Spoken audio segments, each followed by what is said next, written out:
명절이 다가오면 누구나 마음이 바쁘고 정신이 없다지만 저는 늘 이맘때쯤이면 마음이 조금 더 분주해집니다. 왜냐면 명절이라는 건 제겐 단순히 음식을 많이 해야 하는 날이 아니라 가족이 모이는 날, 집안의 온기가 다시 살아나는 날이라 생각되기 때문입니다. 그래서 저는 매년 같은 자리에서 같은 도마 위에 재료를 올려놓고 익숙한 칼질 소리로 명절을 준비하곤 했습니다. 손주가 태어나고 나서는 더 기쁜 마음으로 준비했지요. 하지만 올해 명절 전날, 그동안 한 번도 경험해보지 못한 일이 벌어졌습니다. 그리고 그 시작은 너무 짧고 간단한 한 통의 문자였습니다. 명절이 다가오면 제일 먼저 하는 일은 냉장고 정리입니다. 고기를 어디에 두고 나물을 어느 칸에 넣고 전 재료는 어느 서랍에 넣는지 제가 몇십 년 동안 손에 익혀온 방식대로 딱딱 챙겨 넣죠. 이번에도 마트에서 장을 보고는 배추, 대파, 돼지고기, 생선, 과일, 각종 양념들까지 정성스레 정리했습니다. 아들 부부는 내일 오전 10시쯤 도착한다고 하더군요. 손주는 벌써 5살이니 얼마나 에너지가 넘칠지. 그 생각만으로도 저는 괜히 웃음이 나왔습니다. 아이고, 우리 손주 오면 갈비찜 좋아하니까 당면을 넉넉히 넣어야겠네. 며느리가 좋아하는 잡채는 마지막에 간을 조금 약하게 해야지. 이렇게 마음속에서 메뉴를 정리하며 차근차근 준비하고 있었습니다. 그런데 대략 저녁 6시쯤 부엌에서 전 부치기 첫 판을 올려놓고 기다리던 바로 그때 제 휴대폰에서 띠링하고 알림이 울렸습니다. 요즘 아들 부부는 거의 카톡으로 연락을 하니까 내일 시간 조정하려고 그러나 보다 하고 휴대폰을 집어들었죠. 그런데 화면에 떠있는 메시지는 단 한 줄이었습니다. 어머님 죄송한데 내일 못 갈 것 같아요. 순간 제 손이 굳어버렸습니다. 못 온다고? 명절인데 전날에 갑자기? 왜? 너무 갑작스러운 말이라 머릿속이 하얘졌습니다.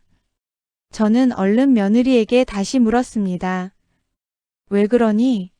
무슨 일 있니? 몇 분 뒤에 온 답장은 솔직히 말해 많이 허무했습니다. 애가 갑자기 컨디션이 안 좋아서요. 병원도 가야 될 것 같고요. 그런데 이상했습니다. 며칠 전 통화 때만 해도 손주 목소리까지 들리며 신나했었거든요. 그래도 저는 걱정되는 마음에 물었습니다. 많이 아파? 어디가 안 좋은데? 데리고 병원 가봐. 혹시 내가 뭐 도울 건 없니? 하지만 며느리는 더 이상 답을 하지 않았습니다. 문자는 읽힌 표시만 떠있고 조용했습니다. 제가 보낸 메시지엔 1시간 동안 아무런 응답도 없었고 결국 전 붙이던 손을 멈춘 채 싱크대 앞에서 멍하니 서 있었습니다. 그리고 저녁 9시쯤 아들에게서 전화가 왔습니다. 엄마 내일 우리 못 갈 것 같아. 애가 좀 컨디션이 안 좋아서. 아들의 목소리는 어딘가 어색했습니다. 말끝이 자꾸 흐려지고 대답이 짧고 필요 이상으로 빨리 전화를 끊으려는 느낌이랄까요? 그래서 제가 말했습니다. 아픈 건 괜찮은데 갑자기 그러니까 놀랐지. 근데 혹시 무슨 일 있는 건 아니지? 아들은 잠깐 말을 멈추더니 말했습니다. 아니야 엄마 그런 건 아니고 그냥 애가 좀 예민해서 그래. 명절 이동하는 게 좀 힘들 것 같아서. 저는 한숨처럼 말했습니다. 그래 알겠어. 애가 많이 아프진 않은 거지? 응 많이는 아닌데 그냥 좀 그래. 그런데 그 대답이 너무 애매했습니다. 아들은 이유를 설명하는 듯 하면서도 뭔가를 피하려는 듯한 말투였습니다. 통화는 금방 끝났고 저는 그대로 식탁 의자에 주저앉았습니다. 부엌에서는 전 부치는 냄새가 계속 퍼져나오고 있었습니다. 노릇노릇 익어가는 전을 뒤집으면서 괜히 마음이 허전했습니다. 내일 손주 먹이려고 준비했던 갈비찜 재료들, 며느리가 좋아한다고 꼭 챙겼던 잡채와 시금치 나물, 아들 좋아하는 고등어 자반구이까지. 하나하나 볼 때마다 마음이 쓰렸습니다. 이 많은 음식을 나 혼자 먹어야 하나? 내가 너무 일찍 준비한 걸까? 아니면 내가 뭘 실수라도 했던 걸까? 명절이라는 게 누군가에게는 스트레스일 수 있지만 누군가에게는 1년에 한 번 있는 중요한 자리이기도 하잖아요. 밤 10시가 넘어서야 전을 다 부쳤습니다. 기름 냄새를 환기시키려고 창문을 열었는데 바깥에서 들려오는 찬 공기가 괜히 더 쓸쓸하게 느껴졌습니다. 싱크대 앞에 서서 전 부친 접시를 하나씩 랩으로 씌우고 냉장고에 정리하면서 저도 모르게 눈물이 뚝 떨어졌습니다. 내가 뭘 그렇게 잘못했을까? 며느리는 왜 하루 전날에서야 말했을까? 아들은 왜 끝까지 정확히 말을 안 할까? 혹시 내가 부담이 됐을까? 혹시 내가 싫은 건 아닐까? 여러 가지 생각이 꼬리에 꼬리를 물고 이어졌습니다. 명절날 시어머니 집에 오는 게 그들에게는 그렇게까지 힘든 걸까? 아니면 내 존재가 그들에게는 그저 힘든 일 중 하나로 남아있는 걸까? 자정쯤 며느리에게 다시 메시지를 보냈습니다. 그래도 애는 꼭 병원 데리고 가. 많이 아프면 바로 얘기하고. 하지만 그 메시지는 끝까지 읽히지 않았습니다. 아예 1표시만 떠 있는 상태로 새벽까지 변하지 않았습니다.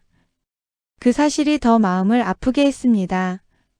제가 보낸 메시지가 그들에게는 아무런 의미가 없다는 듯한 느낌. 결국 저는 불 꺼진 거실에 혼자 앉아 식탁 위에 조용히 남겨진 전 접시를 바라보다가 서글프게 중얼거렸습니다. 내가 기대를 한 게 잘못인 거겠지. 명절 전날 며느리의 문자 한 통으로 마음이 뒤집혀버린 그 밤. 잠을 설친 채 맞이한 다음날 아침은 유난히 더 조용하고 썰렁했습니다. 집안은 명절 음식 냄새로 가득하지만 정작 그 음식을 먹어줄 사람은 아무도 없는 그런 이상한 명절 아침이었죠.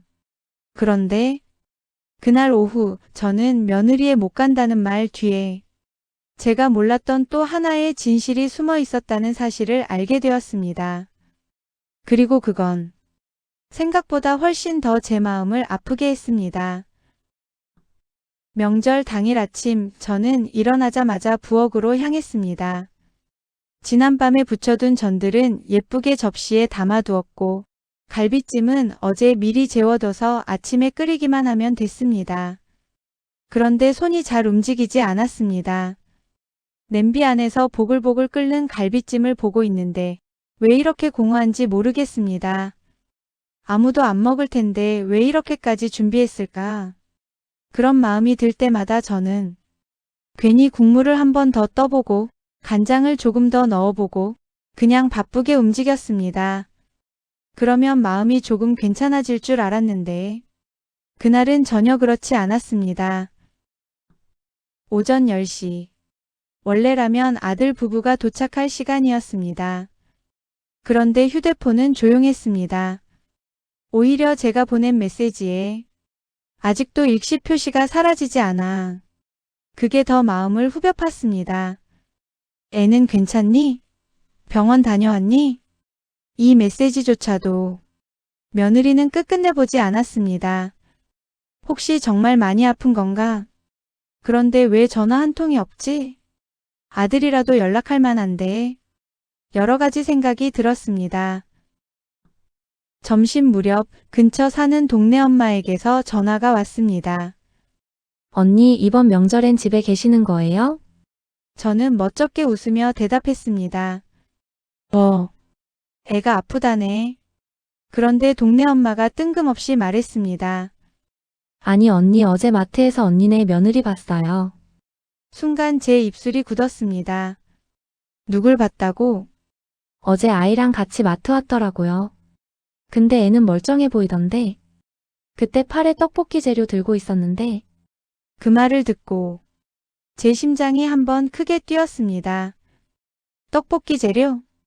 애가 아프다더니 그럼 왜 나한테 못 온다고 했을까? 저는 간신히 웃는 척하며 말했습니다. 아, 어제였어? 아, 뭐 그럴 수도 있지.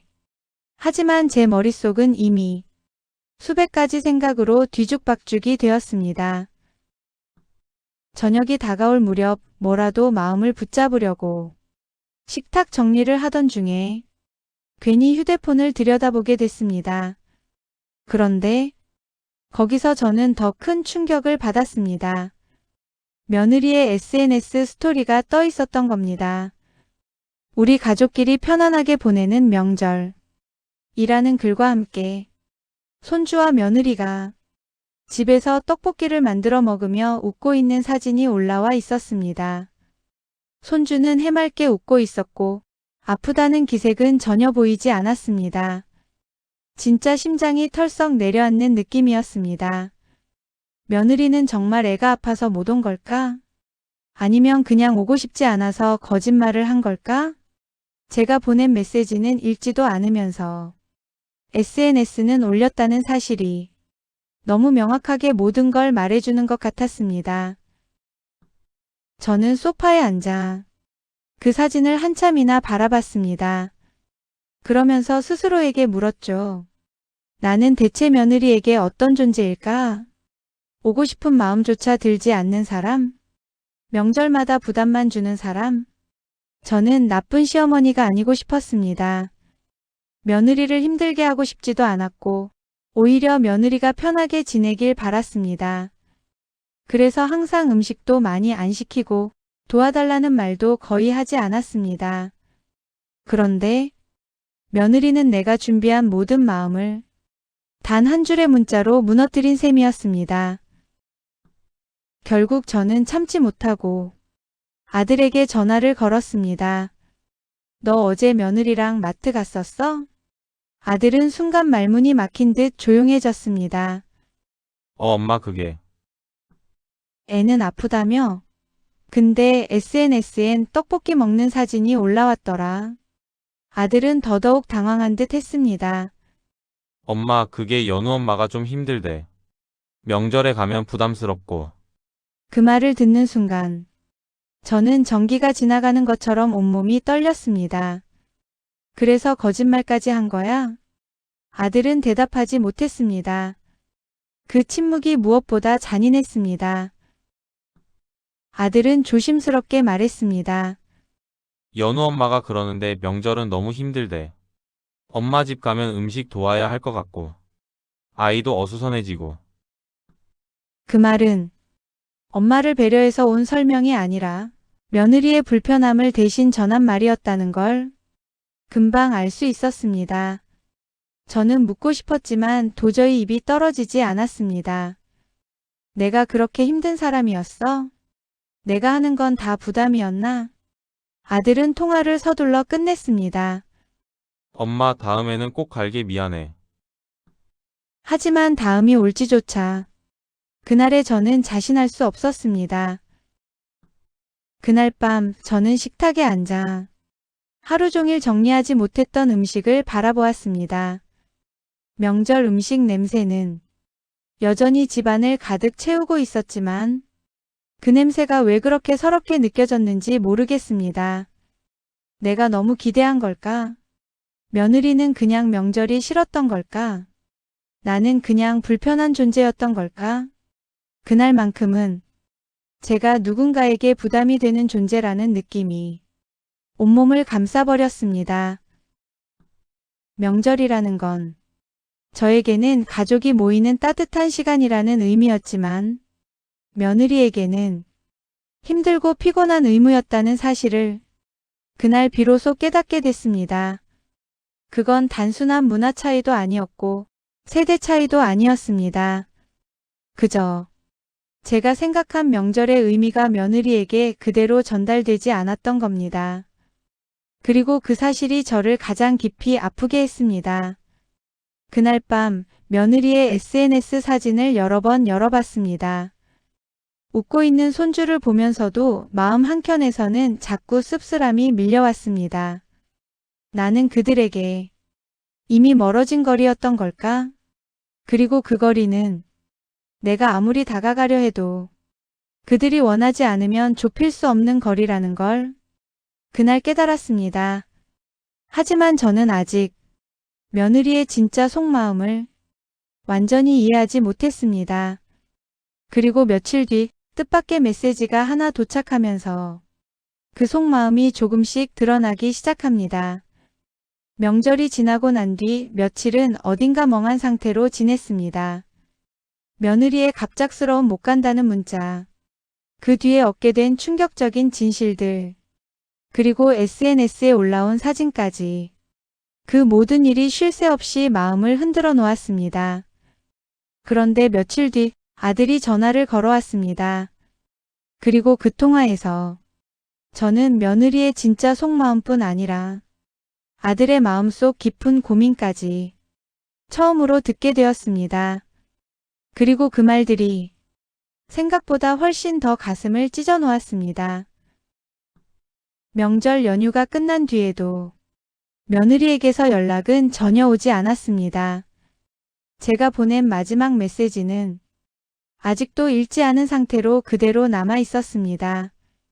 애는 꼭 병원 데리고 가, 많이 아프면 바로 얘기하고. 저 메시지는 마치 공중에 던져진 채로 정지되어 있는 느낌이었습니다.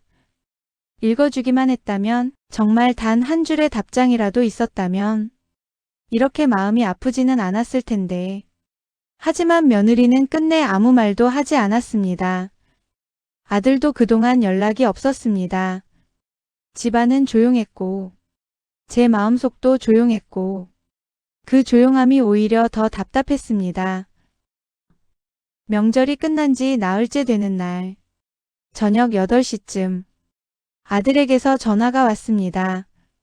번호를 보는 순간 가슴이 덜컥 내려앉았습니다. 받아야 할지, 받아서 무슨 말을 해야 할지 순간 망설여졌습니다. 하지만 결국 통화를 받았습니다. 엄마 잘 지냈어? 아들의 목소리는 어딘가 조심스러웠습니다. 평소보다 훨씬 더 낮고 마치 발끝으로 걸어다니는 사람처럼 살금살금 말을 꺼내더군요. 응, 뭐 지내지. 저는 최대한 평온하게 대답하려 했습니다. 그러자 아들은 숨을 한번 내쉬고 말했습니다. 엄마 미안해, 이번 명절 우리가 못 가서. 저는 단도직입적으로 물었습니다. 애는 아프다더니 지금은 좀 어때? 아들은 잠시 말이 없었습니다. 그리고 어색하게 대답했습니다. 이제 괜찮아졌어. 괜찮아졌다는 말도 끝까지 확신 없이 흔들리는 목소리였습니다. 저는 그 목소리에 더 이상 참을 수 없었습니다. 너 솔직하게 말해봐. 정말 애가 아파서 못 온 거야? 아니면 다른 이유가 있었어? 근데 아들의 반응은 충격적일 만큼 분명했습니다. 아들은 숨을 깊게 들이쉬더니 말했습니다. 엄마 미안한데 사실. 그리고 그 다음 말은 제 마음을 아예 꿰뚫는 말이었습니다. 은우 엄마가 엄마 집에 가는 게 너무 부담스럽대. 그 순간 제 심장은 한번 크게 무너져 내렸습니다. 부담스럽다고? 아들은 조심스럽게 설명했습니다. 응, 은우 엄마가 그러는데. 명절에 엄마네 가면 뭔가 계속 일을 도와야 할 것 같고 애도 피곤해하고. 엄마가 하시는 게 고맙긴 한데 그 분위기가 은우 엄마한텐 좀 힘들대. 저는 물었습니다. 내가 뭘 그렇게 힘들게 했다고 그러니? 아들은 당황한 듯 말했습니다. 그게 엄마가 뭘 잘못했다는 게 아니라 은우 엄마가 그냥 시댁 가면 너무 긴장된데 말도 조심해야 할 것 같고 뭔가 계속 평가받는 기분이 든대. 그래서 마음이 편치가 않대. 평가받는 기분. 그 말이 유난히 크게 들렸습니다. 제가 며느리를 평가한 적이 있었던가?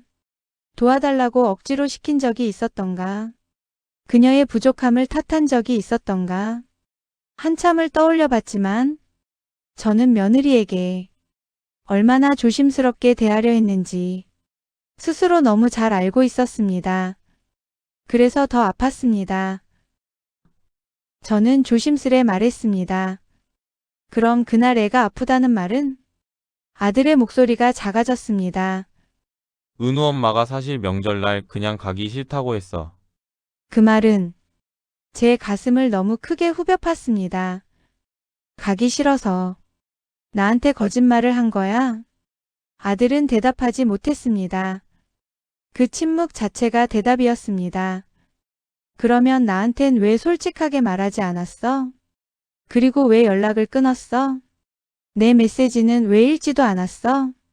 제 목소리는 조금 흔들리고 있었습니다. 아들은 한참 지나서야 말했습니다.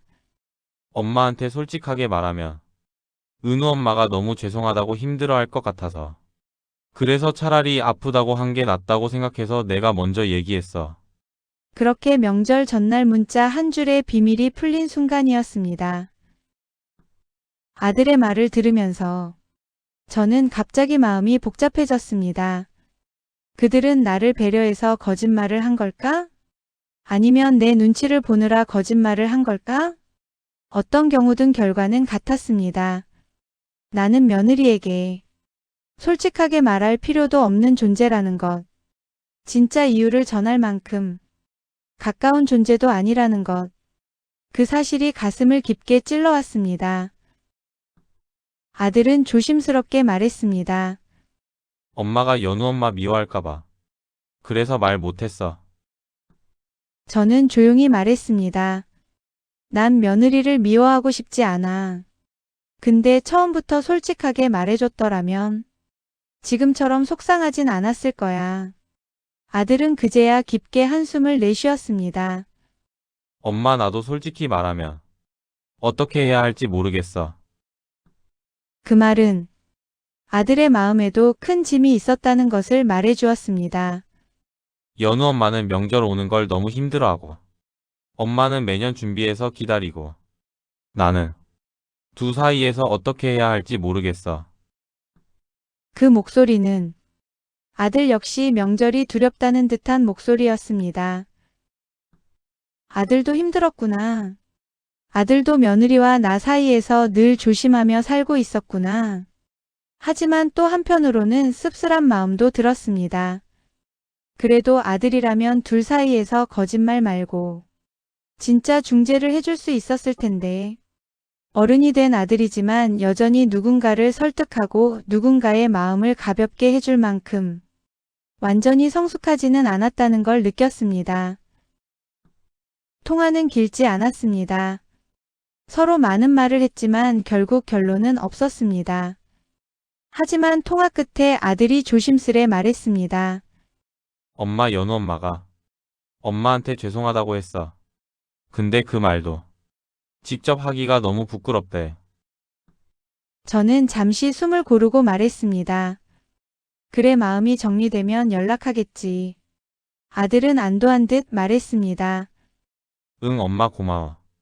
하지만 저는 그 통화를 끊고 난 뒤 한참 동안 멍하니 손에 든 휴대폰만 바라봤습니다.